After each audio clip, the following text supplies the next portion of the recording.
Hello friends, welcome to Mahi Kitchen Tamil. நம்ம இன்னைக்கு என்ன செய்ய போறோம்னு பாத்தீங்கன்னா நண்டு கிரேவி தாங்க செய்ய போறோம். வாங்க இது எப்படி செய்யலாம்னு நம்ம பார்க்கலாம். நண்டு கிரேவி ரெடி பண்றதுக்கு ஃபர்ஸ்ட் நம்ம ஒரு மசாலா ரெடி பண்ணனும். அதுக்காக கடாயில 1 ஸ்பூன் அளவுக்கு எண்ணெய் ஊத்திக்கங்க. எண்ணெய் நல்லா சூடானதும் 1 டீஸ்பூன் அளவுக்கு சோம்பு, அது கூடவே 1 டீஸ்பூன் அளவுக்கு ஜீரகம், அடுத்ததான் 10 ல இருந்து 15 மிளகு சேர்த்துக்குங்க. மிளகு பாத்தீங்கன்னா நான் கொஞ்சம் எக்ஸ்ட்ரா கூட சேர்த்துக்கலாம். நல்லா தான் இருக்கும். உங்களோட காரத்துக்கு ஏத்த மாதிரி நீங்க கூட்டியே குறைச்சே சேர்த்துக்குங்க. இப்போ மிளகு, ஜீரகம், சோம்பு எல்லாம் வெடிச்சதும் நம்ம சின்ன வெங்காயம் சேர்த்துக்கலாம். சின்ன வெங்காயம் பாத்தீங்கன்னா ஒரு 30 ல இருந்து 40 சேர்த்துக்குங்க. சின்ன வெங்காயம் கிரேவிக்கு எவ்வளவுக்கு எவ்வளவு நம்ம அதிகமா சேர்க்கறோமோ அந்த அளவுக்கு டேஸ்டா இருக்கும். வெங்காயத்தை நல்லா வதக்கிக்கலாம். வெங்காயம் நல்லா இப்ப வதங்கி வந்துருச்சுங்க. இந்த ஸ்டேஜ்ல நான் மீடியம் சைஸ் தக்காளி 3 சேர்த்திருக்கேன். அதையும் சேர்த்து இப்ப நல்லா நம்ம வதக்கி விட்டுக்கலாம். நண்டு கிரேவி எப்பவுமே கொஞ்சம் புளிப்பு சுவையோட இருந்தா தான் நல்லா இருக்கும். அதனால தக்காளி கொஞ்சம் எக்ஸ்ட்ராவே சேர்த்திருக்கேன். அது கூடவே 3 அல்லது 4 பூண்டு பல் சேர்த்துக்குங்க. கொஞ்சமா இஞ்சி, இதையும் சேர்த்து நம்ம நல்லா வதக்கிக்கலாம். இப்போ எல்லாம் வதங்கினதும் அடுத்ததா நம்ம ஃப்ளேவருக்காக கருவேப்பிலை கொஞ்சம் சேர்த்துக்கலாம். இது லைட்டா வதங்கினா போதும், ரொம்ப வதங்கணுங்கிற அவசியம் இல்லை. இப்போ நம்ம அடுப்பை ஆஃப் பண்ணிட்டு சூடாறினதை நம்ம அரைச்சிக்கலாம்.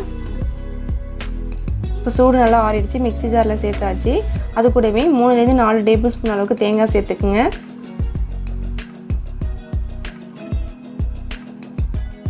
இப்போ இதை அரைக்கிறதுக்கு தேவையான அளவு கொஞ்சமாக தண்ணி ஊற்றி இதை நல்லா பேஸ்ட்டாக அரைச்சி எடுத்துக்கலாம்.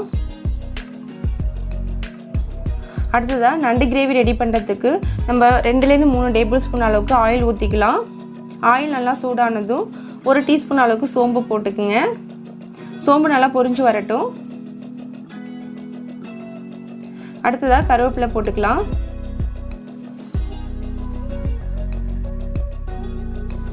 அடுத்ததாக காரத்துக்காக பச்சை மிளகாய் 1 நான் சேர்த்துருக்கேன். உங்களோட காரத்துக்கு ஏற்ற மாதிரி நீங்கள் எக்ஸ்ட்ரா கூட சேர்த்துக்கலாம்.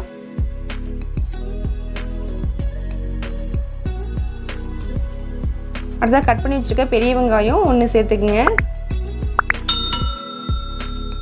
இதெல்லாம் சேர்த்ததுக்கப்புறம் நல்லா வதக்கி விட்டுக்கலாம். வெங்காயம் நல்லா வதங்கினதும் அடுத்ததாக ஒரு தக்காளி 1 சேர்த்துக்கலாம்.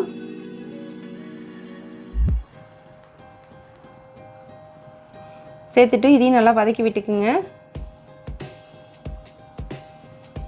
இந்த வெங்காயம் தக்காளி வதங்கிறதுக்கு தேவையான அளவு உப்பு கொஞ்சம் சேர்த்துக்குங்க. வெங்காயம் தக்காளி நல்லா வதங்கிடுச்சு. இப்போ அடுத்ததான் நம்ம 1 டேபிள் ஸ்பூன் அளவுக்கு இஞ்சி பூண்டு சேர்த்து அதையும் நல்லா பச்சை வாசனை போகிற அளவுக்கு நல்லா நம்ம வதக்கி விட்டுக்கலாம். இப்போ இஞ்சி பூண்டு பச்சை வாசனை போயிடுச்சுங்க. அடுத்ததாக நம்ம மசாலா பொடி சேர்த்துடலாம். 1 டேபிள் ஸ்பூன் அளவுக்கு தனி மிளகாத்தூள், 3 டேபிள் ஸ்பூன் அளவுக்கு மல்லித்தூள்,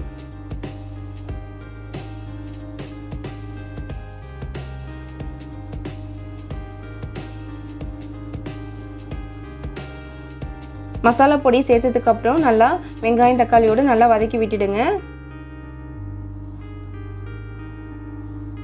இப்போ இந்த மசாலாவோட பச்சை வாசனை போனதுக்கப்புறம் அடுத்ததாக நான் 1/2 கிலோ நண்டு எடுத்து வச்சுருக்கேன். அதை நம்ம இது சேர்த்துடலாம். அது கூடவே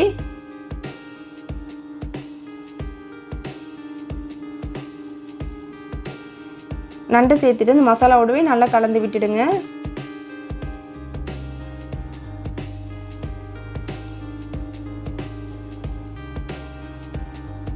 அடுத்ததாக நம்ம அரைச்சி வச்சிருக்க மசாலாவை இது கூட சேர்த்துடலாம்.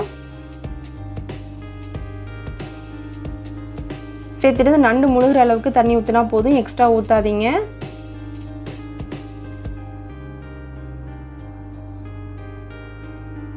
இப்போ மசாலாலாம் சேர்த்ததுக்கப்புறம் நம்ம கரண்டி வச்சு லைட்டாக கலந்து விட்டுடலாம். ஒரு 1/4 டேபிள் ஸ்பூன் அளவுக்கு மஞ்சத்தூள் சேர்த்துடலாம். அடுத்ததாக கிரேவிக்கு தேவையான அளவு நம்ம உப்பு சேர்த்துட்டு நல்லா கலந்து விட்டுடுங்க. கிரேவி இன்னும் கொஞ்சம் நல்லா புளிப்பாக இருக்கணுங்கிறதுக்காக நான் 2 டேபிள் ஸ்பூன் அளவுக்கு லெமன் ஜூஸ் சேர்த்துருக்கேன். இது சேர்த்துட்டு ஒரு 15 நிமிஷம் நல்லா வேகட்டும். இப்போ பாருங்கள் 15 நிமிஷம் ஆயிடுச்சு, நல்லா திக்காக ஆயிடுச்சு. இருந்தாலும் இன்னும் கொஞ்சம் நல்லா திக்காகணும்.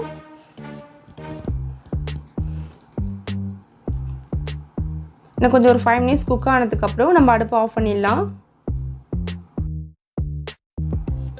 இப்போ பாருங்கள் கிரேவி நல்லா திக்காக ஆகிடுச்சு. இப்போ நம்ம கொத்தமல்லி தழை தூவி அடுப்பை ஆஃப் பண்ணிடலாம். சுவையான நண்டு கிரேவி ரெடி ஆகிடுச்சு. இதை வீட்டில் செஞ்சு பாருங்கள். செஞ்சு பார்த்துட்டு கமெண்ட் பண்ணுங்கள், ஷேர் பண்ணுங்கள், லைக் பண்ணுங்கள். நாங்கள் போகிற ரெசிபி உங்களுக்கு பிடிச்சிருந்துச்சின்னா சப்ஸ்கிரைப் பண்ணிக்கோங்க.